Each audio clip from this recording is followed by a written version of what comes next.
अस्सलाम वालेकुम नाज़रीन, दिन भर की अहम खबरों और तज्जियों के साथ आज 7 बजे में मैं हूं आपके साथ आसमा इकबाल। नाज़रीन, मकबूजा कश्मीर के इलाके पहलगाम में एक हमले में 26 सयाहों की हलाकत के बाद अभी मय्यतें श्रीनगर एयरपोर्ट भी नहीं पहुंची थीं कि भारतीय मीडिया तक पाकिस्तान के मुलव्वस होने की खबरें पहुंच गईं और भारतीय मीडिया ने वही शर्मनाक किरदार अदा करना शुरू कर दिया जो उसका माजी है। हालांकि इस हवाले से पाकिस्तान दफ्तर खारिजा ने वाज़े अल्फाज में मजम्मत भी की और कहा कि अनंतनाग में हमले के नतीजे में सयाहों की हलाकत पर गहरी तशवीश है। हलाक अफराद के लवाहिकीन से दिली ताज़ियत करते हैं और ज़ख्मियों की जल्द सेहतयाबी के लिए दुआ बगो भी हैं।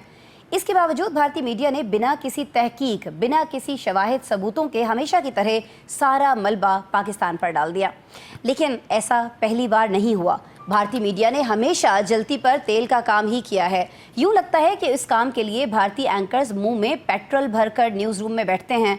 ऐसा ही 2019 में भी हुआ था नाज़रीन, जब पुलवामा में एक हमले के दौरान 40 भारतीय फौजी हलाक हुए थे। तब भी एम्बुलेंसेस अभी जाए वकूआ पर नहीं पहुंची थी कि भारतीय मीडिया ने चीखते चिल्लाते हुए पाकिस्तान पर इल्ज़ाम धर दिया था। बाद में जिसकी नफ़ी खुद मकबूजा कश्मीर के गवर्नर सत्यपाल ने दिए गए इंटरव्यू में की और कहा कि पुलवामा का वाक़या हमारी गलती से हुआ था, हम उन फौजियों को हवाई जहाज़ देते थे तो ये सब ना हुआ होता।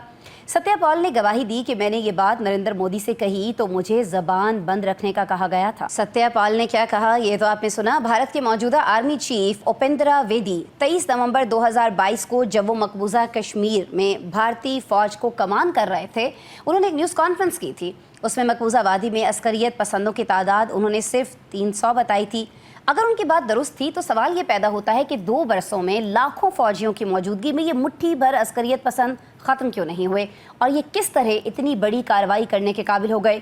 या तो जनरल उपेंद्रा नाअहल थे जो उन्हें ख़त्म नहीं कर सके, या फिर उन्होंने सच्चाई से काम नहीं लिया।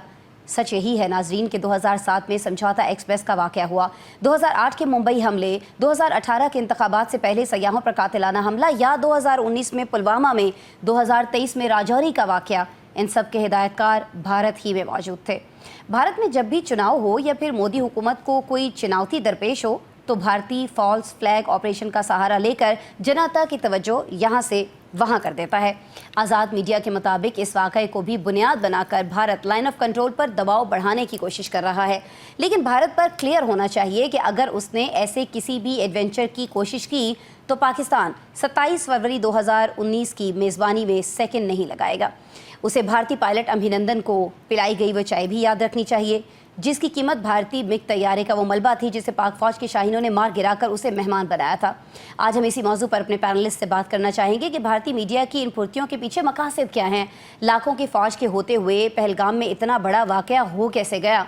क्या ये फॉल्स फ्लैग ऑपरेशन नहीं? अगर है तो इसका मकसद क्या हो सकता है और पाकिस्तान को इसका जवाब किस तरह से देना चाहिए है? इस पर बात करने के लिए हमारे साथ जो पैनलिस्ट मौजूद हैं उनका तारुफ मैं आपसे कराए देती हूँ।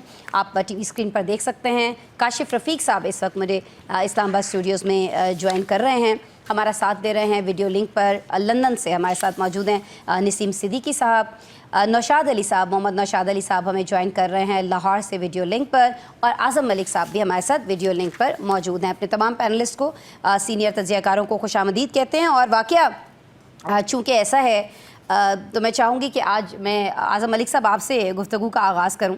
आज़म साहब, मुझे बताइएगा, आप बड़ा सा रिपोर्टिंग भी करते रहे हैं, 2019 का वाक़या, उससे पहले के वाक़यात, सारी की सारी चीज़ें भारत से जितनी भी रिलेटेड है वो मेरे आपके हम सब लोगों के सामने हैं। लेकिन ऐसा क्यों होता है आज़म साहब कि अभी इस वाक़े में भी लाशें उठाई नहीं गई थी, एम्बुलेंसेज अभी पहुँची नहीं थी, लेकिन भारतीय मीडिया की जो तोपों का रुख है वो फ़ौरन से पाकिस्तान की तरफ हो गया था? इससे ऐसा नहीं लगता कि कहीं ना कहीं अपनी बेवकूफ़ी से, अपनी इस नाअहली से ये खुद ही दुनिया को बता देते हैं कि ये सब प्री प्लान था? बिस्मिल्लाहिर्रहमानिर्रहीम। आसमा साहब, आपका बहुत शुक्रिया। देखिए, इतना सेंसिटिव टॉपिक है, मैं तो तिफले मकतब हूँ इसके ऊपर बोलने के लिए, मेरे सीनियर पैनलिस्ट इसके ऊपर ज़्यादा रोशनी डालेंगे। लेकिन मैं आपको एक बात बता दूँ, मैं इस कोयटा में मौजूद हूँ और कोयटा की गिरदोनवा में बलूचिस्तान के अंदर जिन लोगों से हमारी मुलाकातें हो रही हैं और जिन मीटिंग्स में हम बैठ रहे हैं और जहां पर जा रहे हैं, मैं आपको बता सकता हूं बड़े बावसूख तरीके से कि भारत जो है ये सारे pre plan false flag operation पिछले कई दहाइयों से करता चला आया। इसके जो सबूत हैं वो पाकिस्तानी गवर्नमेंट के पास मौजूद हैं। और वक्तन मुख्तलिफ फॉर्म्स के ऊपर, मुख्तलिफ जो फोरम है इंटरनेशनल, उसके ऊपर ये दिए भी जाते हैं। कुलभूषण यादव आपको याद होगा भी पिछले दिनों एक और भारतीय ऑफिसर रॉ का वो बलूचिस्तान से पकड़ा गया है। देखिए भारत असल में करता क्या, आप ये जो कह रही है ना कि पेट्रोल जो मुंह में डालकर भारतीय एंकर बोलती है, ऐसा नहीं है। भारत एक बड़े प्री प्लान तरीके से हिंदुत्व की तरफ बढ़ रहा है, क्योंकि आने वाले दिनों में इलेक्शन सर के ऊपर है। मोदी सरकार को नए से नया एक ऐसा सिलसिला चाहिए होता है इंतखाबात में जाने के लिए, जिसपे वो पाकिस्तान को हमेशा से पिन पॉइंट करे। आपको याद होगा किसी दौर में, बल्कि अब भी, अमेरिका हमेशा ईरान को बदी का महवर करार देता था और ईरानी इलेक्शन के ऊपर अमेरिकन इलेक्शन होता था। द सेम इन इंडिया, जब इलेक्शंस करीब आते हैं तो ऐसे कई फॉल्स फ्लैग ऑपरेशन जो है वो भारत करता है और उसके इल्जाम पाकिस्तान के ऊपर लगाता है। और जो भारतीय एंकर्स हैं, ये प्री प्लान तरीके के अंदर रॉ ने कैटेगोरिकली ये बताया हुआ है कि उनके बहुत सारे जो ऑफिसर्स हैं वो भारतीय मीडिया के अंदर इंडल्ज हैं। As an anchor, as an analyst आपको वो वहां पे नजर आते हैं। भारत सरकार इसके ऊपर बकायदा फंडिंग करती है। डिप्लोमेटिकली पाकिस्तान को आइसोलेट करना चाहते हैं। वो ये चाहते हैं कि जो सी पैक का इतना बड़ा मनसूबा पाकिस्तान के अंदर जारी है, इसको किसी भी तरह से दुनिया को ये बावर करवाया जाए कि पाकिस्तान दहशतगर्दों की पुष्टपनाही करता है। और पाकिस्तान के अंदर जो सी पैक और दूसरे प्रोजेक्ट्स हैं, वहां पर पाकिस्तान इस काबिल नहीं है कि इतने इंटरनेशनल प्रोजेक्ट्स को वो रन कर सके।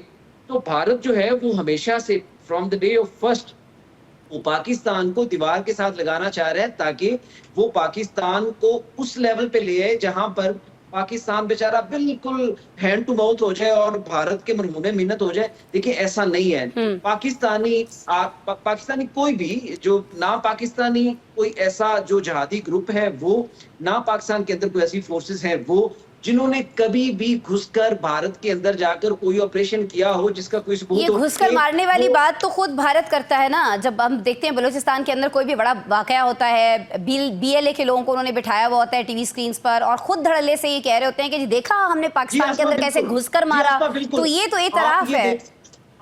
आसमा आप ये देखें कि BLA और BLF के लोग जो हैं, जब भारतीय मीडिया के ऊपर बैठते हैं तो वो कैटेगोरिकली टिपिकली आप उनका जो नॉलेज है वो देखिए, वो सारी वो जुबान होती है जो भारतीय मीडिया कई सालों से बोलता चला आ रहा है। ऐसा ही है। लेकिन इस ये जो वाकया हुआ है, एक तो मैं नौशाद साहब आपकी तरफ आऊंगी, मुझे जरा ये समझा दीजिए कि इसकी टाइमिंग पे भी हम बात करेंगे, लेकिन अभी मैं सिर्फ आपसे ये जानना चाह रही हूँ कि LOC से अगर देखा जाए तो तकरीबन 400 किलोमीटर का सर ये फासला बनता है।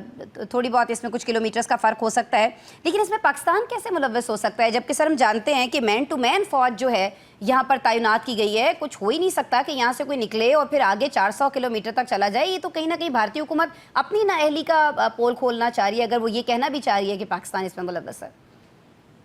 बिस्मिल्लाहिर्रहमानिर्रहीम। आसमा, आपने जिस टाइमिंग को बाद में बात करने का कहा है ना, दरअसल ये सारा महवर और मरकज जो है ना वो टाइमिंग ही है। वही है बेसिकली जो DJ वैंस का दौरा था, ये उस दौरे के दौरान इसको करवाया जाना, इसका मकसद सिर्फ और सिर्फ ये था कि किसी भी तरीके से जो DJ वैंस हैं उनकी जो इस वक्त जो भारत की यात्रा पर हैं, अपनी बेगम की वजह से जो भारतीय निजात उनकी अहलियां हैं और बच्चे हैं, उनके साथ वो दौरा कर रहे हैं। अब से कुछ देर पहले ये वाकया होने के बावजूद वो ताजमहल का दौरा कर रहे थे, वो किसी मंदिर का दौरा कर रहे थे। तो इस मामले को उठाने का मकसद सिर्फ ये था। खुद मोदी जो हैं सर, आई एम सॉरी, खुद मोदी जो हैं वो सऊदीया में मौजूद थे, डिनर वो करके आ गए मोहम्मद बिन सलमान का कैंसिल के जी मैं नहीं कर सकता, तो तवज्जो समेटने की कोशिश बड़ी।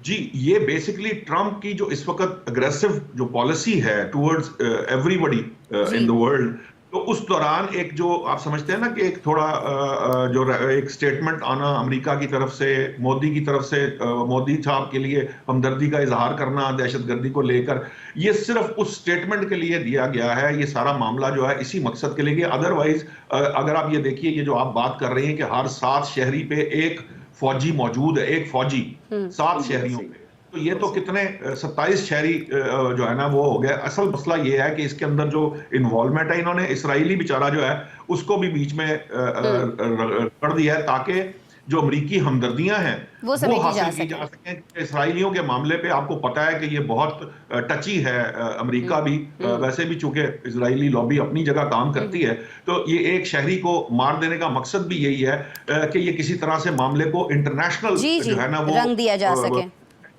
रंग दिया जा सके, और फिर इसके ऊपर जो अमरीकी हमदर्दियां हासिल करके वो जो मामला असल है, जो मोदी साहब को कह दिया था कि आप हमें धोखा दे रहे हैं, अमरीकी सदर ने कह दिया था कि आप हमारे साथ फ्रॉड कर रहे हैं, ये है वो है, जो जिस तरह वो बोलते हैं। खैर, तो इसका जो मकसद असल में सारे का सारा महवर ये टाइमिंग और ये सिस्टम है जिसके तहत भारत जो है ना वो ये करता है। अब जो आप बात कर रही थी ना कि पाकिस्तान के खिलाफ, ये देखिए कि कोई एक आध नहीं है। 1990 के अंदर वो ग्रेनेड, वो एक हमें याद है बड़ा मशहूर हुआ था, वो लाल गेट ग्रेनेड का मामला हुआ था। उसकी तहकीकात हुई तो वो पहले जो है वो पाकिस्तान, फिर जी ये कश्मीरी, और फिर पता नहीं कहां से होता हुआ वो आखिर में जो है वो भारत के अपने लोग आए। 2007 में समझौता एक्सप्रेस, मुंबई हमले जो है वो ऑफिशियली इनके अपने एक अहलकार ने इन्वेस्टिगेशन में बता दिया कि मुंबई हमले जो है वो भारत ने करवाए थे। ये ऑन रिकॉर्ड बात है। उसके बावजूद ये पुलवामा हो, केरला जो वाला मामला जो आपने ये अभी हवाला दिया इंतखाबात से पहले, नौशाद साहब, सॉरी, आई नो कि ये टॉपिक ऐसा है कि हम इस पे घंटों बात कर सकते हैं ना, एंड हमारे पास बहुत सारी चीज़ें हैं और पाकिस्तान के पास तो बहुत सारे सबूत भी हैं जो मुख्तलिफ और बड़े प्लेटफॉर्म्स पर रखे गए हैं। बट आपसे रिक्वेस्ट ये है कि इस सेगमेंट का वक्त कम है, हमने अगला एक सेगमेंट में भी इसी सारे मामले पर बात करनी है, तो भी मैं आपकी इजाज़त से, रियली सॉरी, मैं काशिफ साहब की तरफ जाना चाहूँगी। काशिफ साहब, जो अब एक बड़ी बहस हो रही है, पहले तो ये कि वाक़या क्यों हुआ, वी ऑल नो दैट, उसके बाद इस वाक़े की जो टाइमिंग है वो क्यों इम्पॉर्टेंट है, जब अमरीकी एक नायब सदर जो हैं वहाँ पर दिल्ली के अंदर मौजूद होते हैं, मुख्तलिफ विजिट्स कर रहे होते हैं, ख़ुद मोदी जो हैं वो सऊदी अरेबिया में मौजूद होते हैं, वहाँ से फ्लाई करके फिर वो फ़ौरन वापस आते हैं। वी ऑल नो कि ये क्या चल रहा है। लेकिन इसके बाद जो बात हो रही है ना वो ये है कि पुलवामा वाक़े के बाद जिस तरह से पाकिस्तान के ऊपर एयर स्ट्राइक की अहमकाना कोशिश की थी भारत ने, उस तरह की कोशिश जो है काशिफ साहब दोबारा हो सकती है, ये चीज़ इस वक्त ज़ेर बहस है। सर, बिस्मिल्लाहिर्रहमानिर्रहीम। अस्मा साहिबा, मामला ये है कि भारत को एक दौर में सेकुलर स्टेट के तौर पे दुनिया ट्रीट करती थी कि सेकुलर स्टेट है, वहाँ पे तमाम मजहबी लोगों को आज़ादियाँ हैं, हर चीज़ें। फिर हुआ ये कि मोदी साहब आए और उन्होंने आके हुकूमत संभाली और उसके बाद उन्होंने ग्रेजुअली उन्होंने उस सेकुलर स्टेट को एक hard core fundamental Hinduism state में कन्वर्ट कर दिया। और वो एक ऐसे माइंडसेट के साथ जा रहे थे कि जिस तरह मकबूजा कश्मीर में भी लोगों को आबादकारी की जाए, फिर वहाँ पे उनके वोट रजिस्टर्ड किए जाए और ये कहा जाए कि ये ज़मीनें दी जाए कि ये सारा सिलसिला यूँ हो।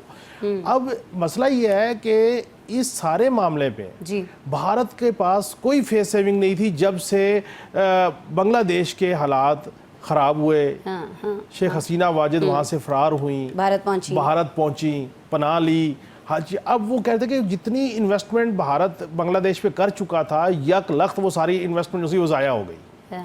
अब मोदी सरकार का एक ही माइंडसेट है कि आपने हार्ड कोर हिंदू जो आबादकार हैं इंडिया के और पूरी दुनिया के, उनको ये बताना है कि देखें हम जो है पाकिस्तान हमारे साथ इंसर्जेंसीज करता है, इस तरह के वाक़यात करता है, जिसकी वजह से हमें इकट्ठा होने की ज़रूरत है। जब मुझे लगता है कि वो राय का फुकदान हो रहा है, डिवीजन हो रही है, वो इस तरह की एक्टिविटी करता है। और ये तमाम सीरीज़ है, यानी कि जो आज़म मलिक साहब ने बात की ना कि या इलेक्शन करीब होगा या किसी किस्म का कोई और मसला होगा या कोई और प्रॉब्लम होगा तो जनाब कोई ना कोई फॉल्स फ्लैग ऑपरेशन वो कर दिया जाएगा और उसके बाद ऐसा प्लान्ड होगा कि इधर से इंसिडेंट होगा और ठीक 3 से 5 मिनट के बाद जनाब वीडियोस भी सोशल मीडिया पे ब्लो अप कर जाएंगी और कहेगा जी पाकिस्तान ने ये काम कर दिया। काशिफ साहब, जी आज़म साहब, आपको याद होगा जाफर एक्सप्रेस की सबसे पहली खबर इंडियन मीडिया ने ब्रेक की, इंडियन सोशल मीडिया, हमें तो पता ही नहीं था जी। उनका मतलब आप खुद अंदाजा लगा लें, मैं बस अच्छा अब हुआ ये कि आर्मी चीफ साहब खिताब करते हैं, वो कहते हैं कि ये 1500 के करीब लोग, इनकी नस्लें भी बलूचिस्तान को आगे पीछे नहीं कर सकती। इंडिया की इन्वेस्टमेंट बांग्लादेश में डूबी, इंडिया की एनर्जी और इन्वेस्टमेंट अफगानिस्तान में डूबी, इंडिया की इन्वेस्टमेंट और एनर्जी जो है वो उन लोगों पे डूबी जिनके थ्रू वो इंसर्जेंसीज पाकिस्तान में करवा रहे थे, बलूचिस्तान में के पीके में आगे। अब जब इसहाक डार साहब पाकिस्तान के ताल्लुकात खराब करने में बड़ी अब जब इसहाक डार साहब का अफगानिस्तान में दौरा हो चुका और अफगान हुकूमत अब पूरी हुकूमत के साथ मामला तय हो गया, इंडिया को सर की पड़ गई, हुआ क्या? मेरा सवाल ये है कि मामला बलूचिस्तान में होता है जाफर एक्सप्रेस का, इंडिया को खबर पहुंच जाती है। मामला हुआ 24 सियाहों की हलाकत का और 5 मिनट के अंदर अंदर सोशल मीडिया ने पाकिस्तान के ऊपर इल्जाम रखा। वो किसने सबूत उनको दिए? सर यही बात हम कर रहे हैं, मेरी सॉरी आगे जाने। मेरा एक नुक्ता कि बात यह है कि आपने 7 लाख फौज मकबूजा कश्मीर में लगाई हुई है, आपने वहां पे लोगों के जीना हराम किया हुआ है, नेट बंद, हर चीज बंद की हुई है और उसके बावजूद अगर आप 24 सियाहों को सिक्योरिटी नहीं दे रहे, तो इसका मतलब ये है कि भारत की वो फौज नाअहल है, इसका मतलब ये है कि भारत का निजाम नाअहल है, भारत का सिस्टम खोखला है कि जो अपने सियाहों को 7 लाख फौज के लगाने के बावजूद और उन प्रोटेक्शन नहीं दे पा रहे। पसंदों से जिनकी तादाद आपके खुद आर्मी चीफ जो हैं भारतीय वो 300 बताते हैं। मैं इसी पे नसीम साहब सर मैं आपकी तरफ आना चाह रही हूँ, कश्मीरियों की कुछ बात कर लेते हैं। कश्मीरी कल से हमें ये कहते हुए दिखाई दे रहे हैं मकबूजा कश्मीर के लोग कि सिक्योरिटी फोर्सेस का और इंटेलिजेंस का ये मुकम्मल फेलियर है, और बात हम ये कर रहे हैं कि वो एम्बुलेंसेस पहुंचने से पहले, वहाँ पे लाशों तक पहुंचने से पहले ये लोग ये हंगामा शुरू कर देते हैं और हेज़ानी कैफियत के अंदर ये बोलना शुरू कर देते हैं कि पाकिस्तान पर अटैक किया जाना चाहिए। तो सर इसकी वजह क्या हो सकती है कि फ़ौरन से सारा का सारा नज़ला जो है वो पाकिस्तान पर गिरना शुरू हो जाता है बग़ैर किसी इन्वेस्टिगेशन के, बग़ैर किसी तहकीकात के? हमें तो यही समझ में आ रहा है कि फिर ये सारा का सारा प्री प्लान था। अगर हम नौशाद साहब ने जैसे बात की, अगर हम टाइमिंग को भी देखते हैं नसीम साहब। बिस्मिल्लाहिर्रहमानिर्रहीम। आसमा बहुत शुक्रिया। देखिए आपने जिस तरह कहा ना कि ये उनकी सिक्योरिटी फोर्सेस या उनकी फौज का फेलियर है, फेलियर तो उस सूरत में अगर ये वाकई कोई टेररिस्ट अटैक होता, हाँ। ये तो उन्होंने खुद प्लान किया है, ये तो उन्होंने खुद प्लान किया है, तो इस वजह से फेलियर नहीं है बल्कि उनकी कामयाबी अपनी तरफ से।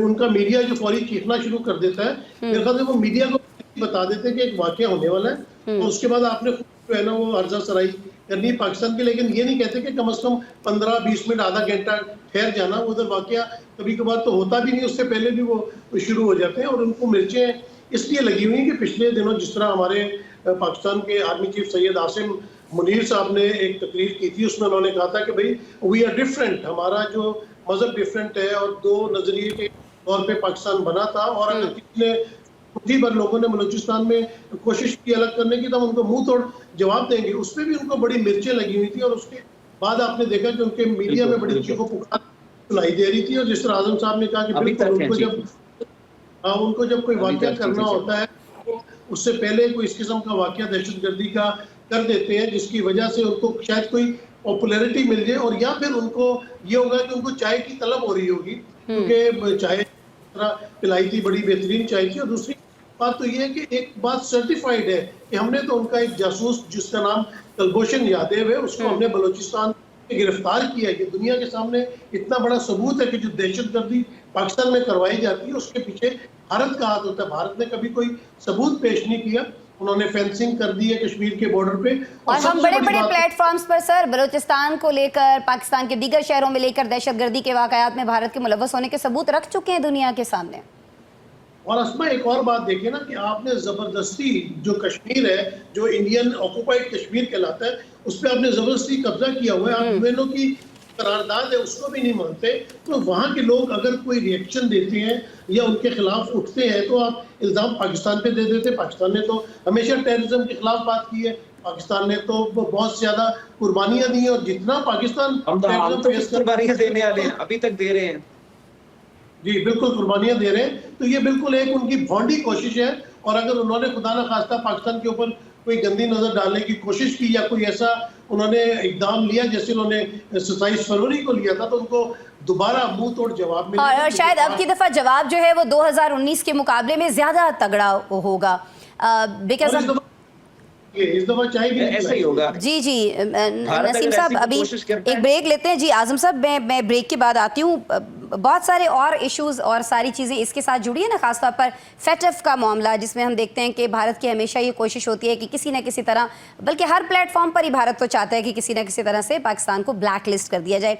और सर नसीम साहब जब मैंने आपसे कहा ना कि ये क्या उनका सिक्योरिटी फोर्सेस का और इंटेलिजेंस का फेलियर नहीं है, तो ये मैंने उस तनाजुर में कहा था कि अगर हम उनकी ये बात मान लें कि ये अटैक बाहर से कहीं से हुआ है तो फिर भी वो खुद ही जिम्मेदार बनते हैं। हालांकि वी ऑल नो कि ये सारा का सारा जो है ये प्लानिंग के तहत किया गया है। अब इस प्लानिंग को हम तो जानते हैं, हम तो समझ रहे हैं और हमें सबूत भी इसके मिल जाएंगे, पुलवामा वाक़या के बाद भी मिले, बहुत सारे और वाक़यात के बाद भी मिले। लेकिन मसला ये है कि क्या दुनिया भी इसको उसी नज़र से देख रही है जिस नज़र से इस सारे वाक़ये को पाकिस्तानी देख रहे हैं, या समझदार लोग जो समझते हैं भारत की चालों को वो देखते हैं? और क्या फैटअप को लेकर पाकिस्तान के लिए कोई प्रॉब्लम्स हो सकते हैं? अगर फैटअप को लेकर कोई प्रॉब्लम होता है तो ज़ाहिर है कि हमारे माशी मामलात बहुत सारे इसके साथ जुड़े हैं। तो भारत क्या करने की कोशिश कर रहा है? और अगर कहीं ना कहीं एयर स्ट्राइक्स की जहाँ पर बात हो रही है उनके मीडिया पर, अगर वो ऐसी हरकत दोबारा करता है तो पाकिस्तान की इस हवाले से क्या तैयारी है, ये सारी डिस्कशन हम करेंगे अपने पैनलिस्ट से ब्रेक के बाद। वेलकम बैक जी। सवाल अब ये है कि भारत जो दुनिया को बताने की कोशिश कर रहा है, क्या भारत की बात पर दुनिया यकीन करेगी या दुनिया उन सबूतों पर यकीन करेगी जो पाकिस्तान बहुत बारहा बहुत बड़े बड़े प्लेटफॉर्म्स पर दुनिया के सामने रख चुका है कि किस तरह से पाकिस्तान की सरजमीन के अंदर कार्रवाइयों में मुलव्वस है भारत, वो अभिनंदन हो, वो कुलभूषण हो, दुनिया के सामने बहुत सारी चीज़ें, बहुत सारे सबूत मौजूद हैं। लेकिन अब दुनिया किसकी बात पर यकीन कर रही होगी और क्या रिएक्शन दीगर ममालिक की तरफ से आ सकता है? क्योंकि हम ये जानते हैं कि अमरीकी सदर ने मोदी को इस वाक़े के बाद फ़ोन भी किया है, उनसे इजहार हमदर्दी भी किया है, उनसे ये भी कहा है कि जी दहशतगर्दी की इस तरह की कार्रवाइयों के ख़िलाफ़ जो अमेरिका है वो भारत के साथ खड़ा है। मैं नशाद साहब आपकी तरफ सर आना चाहूँगी। अमरीकी सदर का उनको फ़ोन करना, इस तरह से साथ खड़े होने के बारे में कहना और फिर भारत की सारी चालबाजियाँ, हिंदू बनिए की मकारियाँ, ये कोई हमसे छुपी भी नहीं है ना सर। तो हमें किस किस चीज़ के लिए तैयार रहना चाहिए? एयर स्ट्राइक के लिए, उनकी तरफ से अटैक के लिए तो हम सर 24 आवर्स हम अब वक्त तैयार हैं। सिर्फ हमारी फ़ौज तैयार नहीं है, हमारी पूरी कौम तैयार है, बच्चा बच्चा हमारा तैयार है। लेकिन आलमी फोरम्स पर जाकर अगर ये मक्कारी करते हैं, वहाँ पर दुनिया को बहकाने की कोशिश करते हैं, तो फिर उसके लिए क्या तैयारी है नौशाद साहब हमारे पास? देखिए आसमा, पहली बात तो ये है, ये जो आपने जिन जज्बात का इजहार किया है ये बिल्कुल ऐसे ही हैं। पहली बात तो ये है कि जो हमारी फौज पाकिस्तान है वो हम वक्त तैयार है, आज से नहीं है। ये तो 7 दिहाइयाँ 8 दिहाइयाँ होने को आ गई। हम तो हर लम्हे जो है ना वो तैयार रहते हैं कि हमें पता है ये फर्ज करें ये कोई सर्जिकल स्ट्राइक्स ना हो तो अदरवाइज जो इसकी मकारियां हैं वो जारी रहती हैं। बलूचिस्तान हो या कोई और जगह हो, इवन लाहौर के अंदर भी ये टारगेट किलिंग से बाज नहीं आता। तो अब तो दुनिया को पता चल चुका है। अब ये मामला है ना, ये कोशिश जरूर कर रहा है भारत, और वो कोशिश कर भी इसलिए रहा है कि वो इस वक्त आहिस्ता आहिस्ता वो आलमी जो फ्रंट है उस पर वो तनहा हो रहा है। और मोदी साहब को अगर अमरीकी सदर का फोन आया तो ये एक डिप्लोमेटिक मजबूरी आप इसे कह सकते हैं कि जब कोई दहशतगर्दी का वाकया होता है तो अल्टीमेटली ये एक दूसरे से रवाबित जरूर किए जाते हैं। हम भी उसको कंडेम करेंगे, कोई और भी कंडेम करेगा। लेकिन अगर कोई ये समझता है या भारत में ये कोई उनके जहन में ये ख्याल है कि जी वो किसी को बेवकूफ बना लेंगे, तो अब ऐसा नहीं है। उसकी वजह ये है कि ये जो भारत के चेहरे पर नकाब है, ये अमेरिका और कनाडा में जो उसने कार्रवाइयां की है उसी से अब ये वाज़ेह होना शुरू हो चुका है। ये सिर्फ अमेरिका और कनाडा की हद तक नहीं है, ये सऊदी अरब से भी इनके लोग निकाले गए हैं और मिडिल ईस्ट के कई ममालिक से निकाले गए हैं। बलूचिस्तान में जो कुछ कर रहा है वो भी सामने अक़वाम मुत्तहिदा की रिपोर्ट्स वाज़ेह कर रही हैं कि टीटीपी और जो यहाँ के बलोच सेपरेटिस्ट हैं, इनको जो फंडिंग है वो किसके जरिए कहां से हो रही है, वो ये सारी चीजें अब जो इंटरनेशनल जो मुख्तलिफ प्लेटफॉर्म्स हैं वहां पर ये उनके पास सबूत भी मौजूद है और वो इससे अवेयर भी हो चुके हैं। ये एक जमाना था जब वो सेकुलरिज्म का जो प्रचार किया करता था, तो अब तो उसके अपने ह्यूमन राइट्स के ऊपर अक़वाम मुत्तहिदा के कई इदारे जो हैं वो मुख्तलिफ रिपोर्ट्स जो हैं वो हर दूसरे तीसरे महीने जो है वो दे रहे होते हैं। और जो कुछ कश्मीर में कर दिया गया है उसके बाद तो ये मुमकिन नहीं है। फर्क सिर्फ ये है कि ये जो कोशिश है, ये कोशिश इस ऐसे वक्त में शुरू की गई है जहां किसी तरह से उन्हें थोड़ी बहुत हमदर्दियां समेटनी है, क्योंकि जो बैकलैश इस मामले के अंदर जो टैरिफ वॉर है इसके अंदर जो तमाम ममालिक ने फेस करना है इंटरनली भी, और थोड़ा सा अपने जो लाइक माइंडेड हैं उनको थोड़ा सा उन्होंने मोदी हुकूमत ने अपने पांव मजबूत करने के लिए मजबूरन ये किया है। इसके लिए ये थोड़ी सी हमदर्दियां समेटी जा रही। अदरवाइज अगर आप ये समझते हैं कि कोई सर्जिकल स्ट्राइक कर सकता है, ये करने का शायद इंटेंट भी ना हो, इसीलिए उनका मीडिया, और आप ये देखें उनके मीडिया में वो तमाम लोग जो एक्चुअली उनके माउथ पीसेस हैं या भोंपू हमारी जुबान में कहते हैं, वो बिल्कुल वही लोग बोलना शुरू करते हैं, वही इदारे और वही एंकर्स और वही लोग बोलते हैं जो 100% वहाँ के तो मीडिया को कहा ही गोदी मीडिया जाता है, मोदी मीडिया जाता है। यूर वेरी राइट कि उनको पहले से बता दिया जाता है कि जी इस तरह की एक चीज़ होने जा रही है, जिस भी अंदाज में बताया जाता है, लेकिन कह दिया जाता है कि जी आप अलर्ट रहें और सारे का सारा मलबा जो है वो पाकिस्तान पर डालना है। अब जब पाकिस्तान पर मलबा डालने की बात हो रही है तो मैं आज़म साहब आपकी तरफ आना चाहूँगी। आपको नहीं लगता कि पाकिस्तान को इस मलबे को हटाने के लिए, इसका जवाब देने के लिए हमारे दफ्तर खारिजा को, हमारी सियासी जमातों को, ज़ाहिर है कि ऐसा कोई भी मौका हो तो अल्हम्दुलिल्लाह ऐसे मौक़ों पर हम बिल्कुल इकट्ठे हो जाते हैं। 2019 में भी हमने देखा था कि हमारी तमाम सियासी जमातें भी इकट्ठी हो गई थी, हमारी कौम की तरह, हमारी फ़ौज की तरह। तो सर आपको नहीं लगता कि इसी वक्त फ़ौरन से एक्टिव हो जाने की ज़रूरत है? तमाम सबूत जो हैं वो दुनिया के सामने रखने चाहिए, कुछ वफूद भेजे जाने चाहिए, इस पर बात होनी चाहिए, और ख़ासतौर पर अगर फैटफ के हवाले से लेकर हमें कोई प्रॉब्लम्स का सामना करना पड़ता है तो उस पर भी हमें कोई ना कोई रिएक्शन देना चाहिए।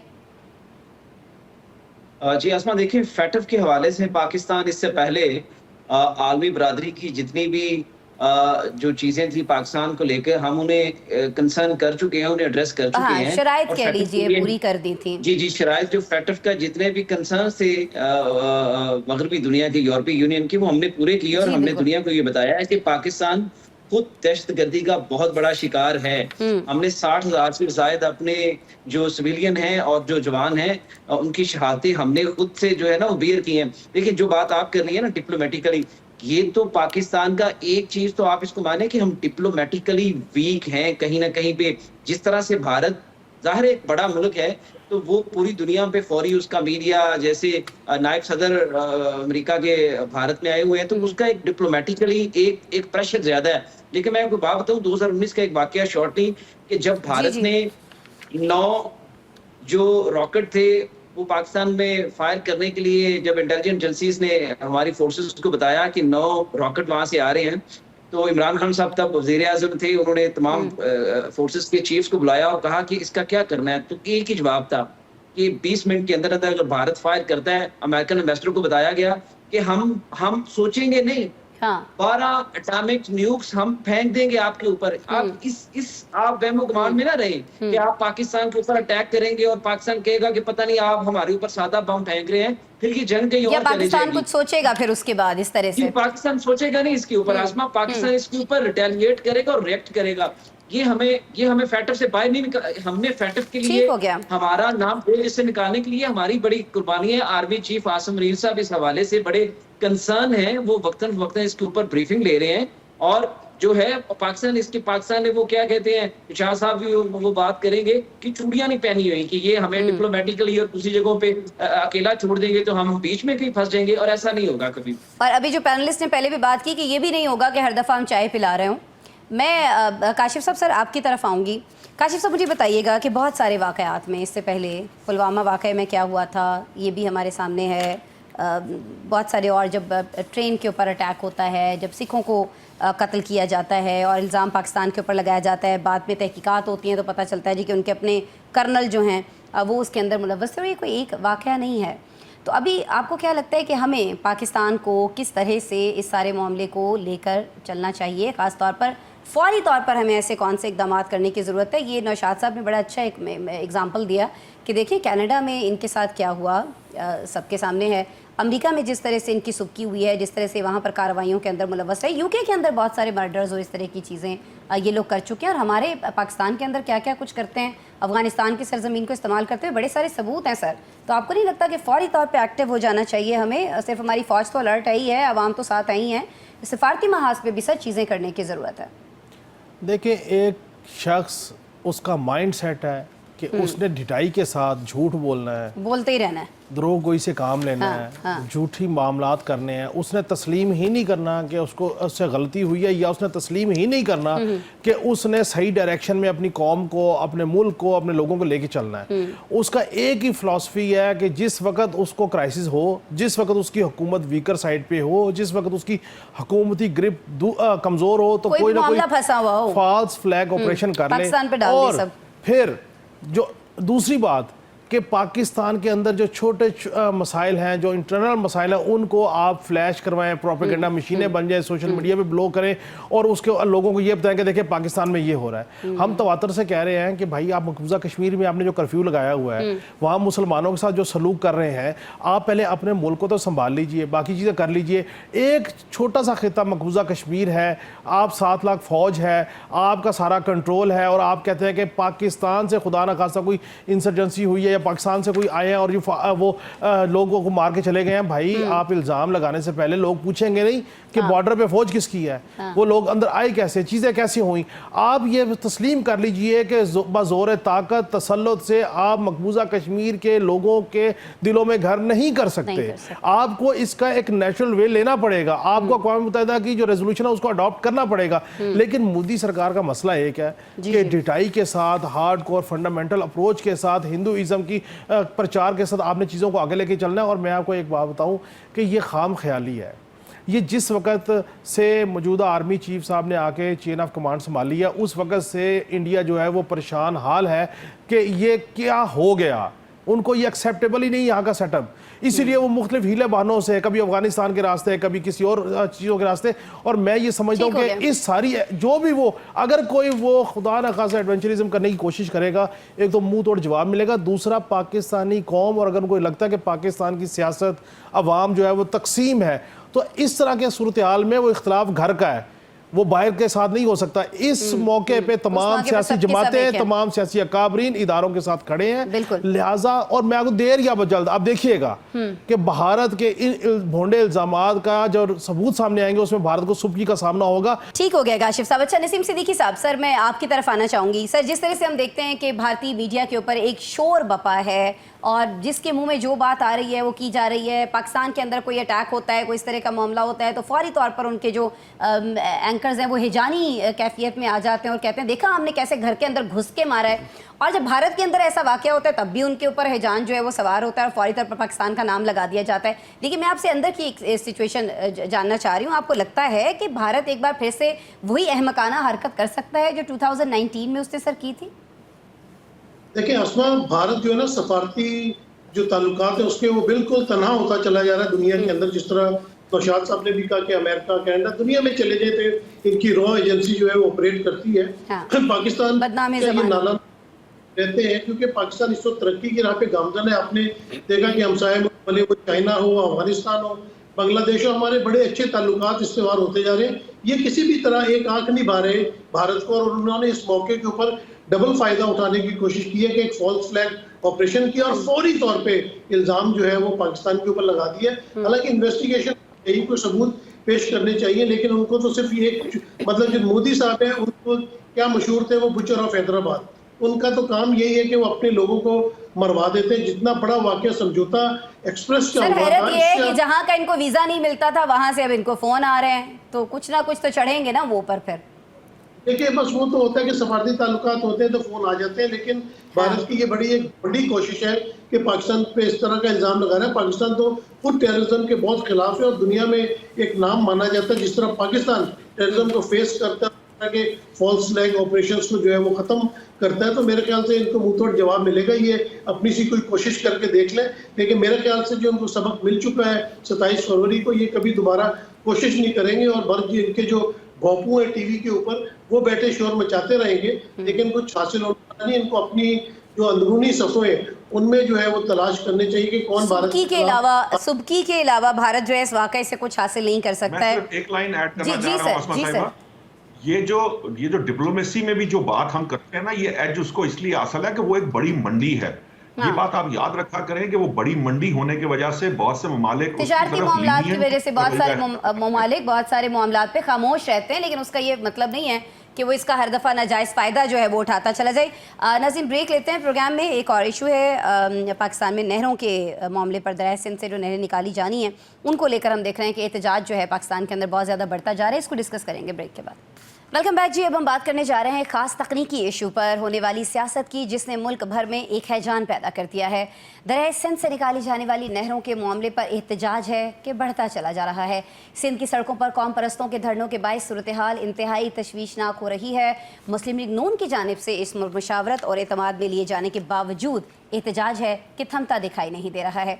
इसकी एक बड़ी वजह जिम्मेदार शख्सियात के गैर जिम्मेदाराना बयानात भी हैं। यहाँ वफाकी हुकूमत मिल बैठकर बात करने की कहती है और वहाँ पंजाब से वज़ीर इत्तलात कहती हैं कि ऐसा नहीं है कि इत्तेफाक की राय नहीं हुआ तो नहरें नहीं बनेंगी। इसका मतलब तो यह है नाज़रीन कि नहरों का फैसला हो चुका है। ऐसा है तो फिर मुशावरत कैसी? इसी नाजुक और अहम इशू पर होने वाली बयानबाजी को लेकर आज हम अपने पैनल के सामने जाएंगे और इस तरह की बयानबाजियाँ जो होती रहीं तो ये गुत्थी सुलझेगी कैसी, ये सवाल हम उनके सामने रखेंगे। और मैं जाऊँगी पहले जी काशिफ साहब, आपकी तरफ में आऊँगी। आपको लगती है ये गुत्थी सुलझती है, आपको दिखाई देती है मामला कहीं थमता संभलता दिखाई देता है काशिफ साहब आपको? अस्मा साहिबा, ये सारे सियासी स्टंट हैं और कुछ लोग अग्रेसिवली एंगेज हो रहे हैं इस मामले पे। बिलावल साहब उनको डिसएंगेज करने की कोशिश कर रहे हैं। मैं एक बयान बिलावल साहब का सुन रहा था और मैं बड़ा अजीब, मैंने कहा इतनी अच्छी जमात है, इतने पढ़े लिखे लोग हैं, नैरेटिव बनाने वाले लोग हैं, इन्होंने क्या कमाल किया, अपने चेयरमैन को बताया ही नहीं कि चेयरमैन साहब खड़े होकर ताने दे रहे हैं कि जी आप फार्म 47 वाले हैं, आप भूल गए हो तो हम आपको याद कराएं। मैंने कहा कमाल बात है, चेयरमैन साहब को याद ही नहीं, बिलावल साहब को मैं याद करवा दूं आपके तवज्जुह से कि हजूर इन फार्म 47 के वोटरों से वोट लेके यूसुफ गिलानी साहब चेयरमैन सेनेट बने हैं। हजूर इन्हीं के वोट लेके शाह साहब डिप्टी स्पीकर बने हैं। हजूर चेयरमैन साहब याद रखिए, फार्म 47 के इन वोटरों से वोट लेके आपके वालिद मोहतरम सदर पाकिस्तान बने हैं। आपको फार्म 47 याद है तो आपने वोट लेके जो ओहदे लिए वो याद नहीं है। हाँ। क्या अजीब बात करते हैं आप, सियासतदान है, मेच्योरिटी से काम लें, आप लोगों को आर्गूमेंट करें या हुकूमत के साथ बैठ के एंगेजमेंट करें, उन्हें कहें जी हमारी सियासत स्टेक पे लग गई है और आपको तो हम तो ये चाहते कि पंजाब में पीटीआई आपसे लड़े, आपने उठा के पूरे सिंधी नेशनलिस्ट जो है इस इशू पे हमारे साथ लड़वा दिए हैं। हाँ। लिहाजा हम दोनों जो है मिल बैठ के भाइयों की तरह रास्ता निकालते हैं, आप भी अपना काम करें, हम भी अपना काम करें।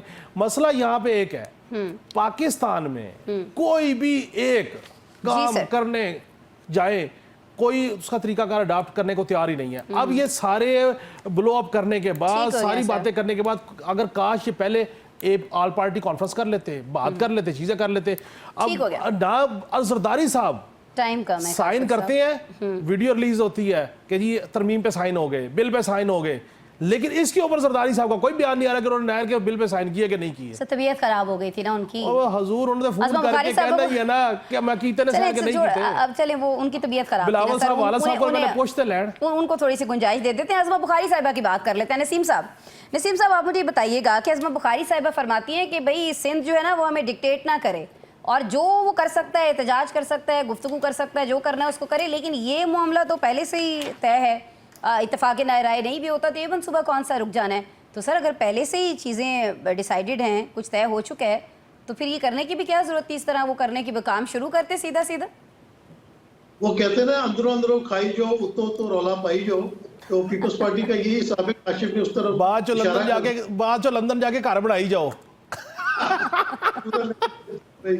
तो बात यह है कि बिल्कुल देखें, इस तरह के जो मामला है ना उनको सियासत की नजर नहीं होना चाहिए। इसी तरह आपने देखा कि पाकिस्तान में कालाबाग डैम का मामला था, उसको सियासत की नजर किया। आपके जो दरिया है वो सूखते चले जा रहे हैं। आप दरियाए रावी को ले लें या दरियाए झेलम को ले लें, सतलज को ले लें, और भारत जिसके भी हम बात कर रहे थे वो डैम बनाता जा रहा है और हम यहाँ पे एक दूसरे को डैम फूल बनाते जा रहे हैं। यानी कि बिलावल साहब को समझ नहीं है कि वो जो अगर हुकूमत में बैठे हुए हैं तो वो किस तरह बैठे हुए हैं। तो ये सियासी मामले नहीं होते, इसको सोच समझ के पूरा करना चाहिए, आवाम को बावर करवाना चाहिए। अगर तो 6 नहरें निकलनी चाहिए और पाकिस्तान की बेहतरी के लिए हैं तो बिल्कुल निकलनी चाहिए। पाकिस्तान बंजर होता चला जा रहा है। अगर आप पानी के मामले को सीरियसली नहीं लेंगे तो आने वाले वक्तों में बहुत बड़ी प्रॉब्लम हो सकती हैं। अभी आपने देखा कि क्लाइमेट चेंज हो रहा है, उसका सबसे ज्यादा असर पाकिस्तान के ऊपर है। जिस तरह गर्मियों में सैलाब आते हैं, या अभी अगर इस्लामाबाद का भी आप वाकया ले लें कि सबने वो ओले एंजॉय तो किए, लेकिन ये क्या क्लाइमेट चेंज होने की क्या वजूहत, वैसे पानी पाकिस्तान के अंदर मसाइल पैदा होते चले जाएंगे। तो मेरे ख्याल में इसको सियासत की नजर नहीं करना चाहिए और आवाम को ठीक है। ये कहा जा सकता है फिर तो आज़म साहब के सियासी क़यादत ने इसको गलत तरीके से हैंडल किया, जिस तरह से भी काशिफ साहब ने बताया कि मामलात क्या हैं, जिस तरह से नसीम सिद्दीकी साहब ने कहा। लेकिन सर मुझे ये बता दीजिएगा आज़म साहब कि कहीं ये वाला मामला काला डैम मामले की तरह का तो नहीं बन जाएगा, या आप समझते हैं कि नहीं ये जो मुतनाज़े नहरों का मामला है इसकी जगह कोई ना कोई मुतबादिल मौजूद है, उस ऑप्शन पर गौर हो सकता है? देखिए आसमा, जो पीपल्स पार्टी है, मैं पहले भी कई दफा इसके ऊपर अर्ज कर चुका हूँ। पीपल्स पार्टी तो पहले इसके ऊपर बात ही नहीं कर रही थी। ये तो जब सिंध में कॉन्फ्रेंस जमातें खड़ी हुई हैं तो तब पीपल्स पार्टी को एहसास हुआ कि हमारा जो वोट बैंक है, कहीं वो सिंध प्रेस जो अंदरून सिंध की जो जमातें हैं कहीं वो ना ले जाएं, आने वाले इलेक्शंस में हम कहीं हाथ ही ना मलते रह जाएं। तो तब वो नहरी इस जो मामला था नहरों का वाला, इसमें आके फंसे हैं। देखिए, इसके ऊपर पंजाब का मौक़िफ़ बड़ा वाज़ेह है। वो कहते हैं कि जो है तकरीबन 1 लाख क्यूसेक से भी ज़ायद का पानी राना सनाउल्लाह साहब को मैं सुन रहा था, वो ज़ाया हो जाता है। तो हम अपने पंजाब कहता है कि हम अपने पानी के ऊपर कुछ नहरें निकाल कर और जो बंजर ज़मीनें हैं उनको सैराब कर रहे हैं ताकि वहाँ पर फसल उगाई जा सके। देखिए, ये मामला अगर अफ़वाम तफ़हीम से बैठकर आसमा हल क्यों नहीं हो रहा? नसीम साहब ने भी इसके ऊपर जोर दिया, काशिफ साहब भी कह रहे हैं। अच्छा, हम कहते हैं जी दोनों जमातें बैठ जाएं। अच्छा, दोनों जमातों के रहनुमा एक दूसरे से राब्ता कर रहे हैं, फिर ये मसला क्यों नहीं हल हो रहा? लगता यूं है कि ये मसला हल, पीपल्स पार्टी ये मसला हल नहीं करना चाहती। नहीं तो सर, अगर हुकूमत हल करना चाहती थी तो पहले बैठ के मुशावरत कर लेती ना। दे स्टार्टेड, लाइक स्टार्ट तो उन्होंने किया सर। ऐसा नहीं है। देखिए, ये सिंपल सा, देखिए इसके ऊपर कोई जो है वो कोई ये साइंस नहीं है। ये सिंपल सा फार्मूला है। आप वो जो पानी है उसके ऊपर जो वो लगा दें, मशीनरी नस्ब कर दें, आपको पता चलेगा कितना पानी पंजाब का है, कितना सिंध का है। आप उसको उसकी मुनफाना तकसीम कर लें और इसको फाइनल कर दें। ये क्या बात हुई? आपने रोड्स ब्लॉक कर दिए हैं, पूरा सिंध जो है वो मैं इसी पे आना चाह रही हूँ। जो रोड्स ब्लॉक किए गए हैं ना, इस पे नौशाद साहब की तरफ में Azam, I am really sorry, time कम है।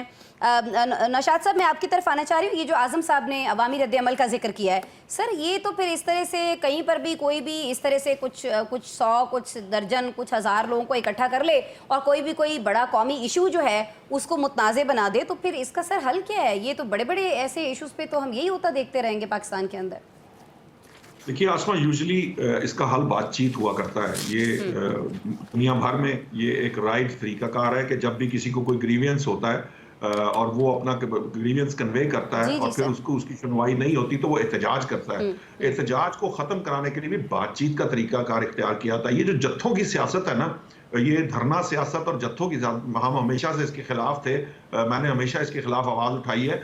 आप एहतजाज बहरहाल इस तरीके से करें, ज़रूर करें एहतजाज, लेकिन इस तरीके से करें कि आम आदमी उसके अंदर पिस के ना रह जाए। अब ये फर्ज कीजिए 800 कंटेनर वहां खड़ा है और यहाँ पेट्रोल की शॉर्टेज हो जाती है, तो इससे मैं और आप हर शख्स सफर करता है। सर, अभी बहुत सारे शहरों में तो हो गई ऑलरेडी, उधर हो रही है, सब्जियां खराब हो रही हैं, चीजें खराब हो रही हैं कंटेनर्स के अंदर। सर आप गौर से देखिए, बड़ी दिलचस्प बात है। इतवार के रोज की खबर आई कि जी दोनों में इत्तेफाक हो गया, बैठ के बातचीत की जाएगी। मुझे कोई बंदा ये समझा दे कि फिर सेनेट से वॉकआउट किस चक्कर में किया गया कल, क्यों सेनेट में ये इतना बड़ा इशू बन गया?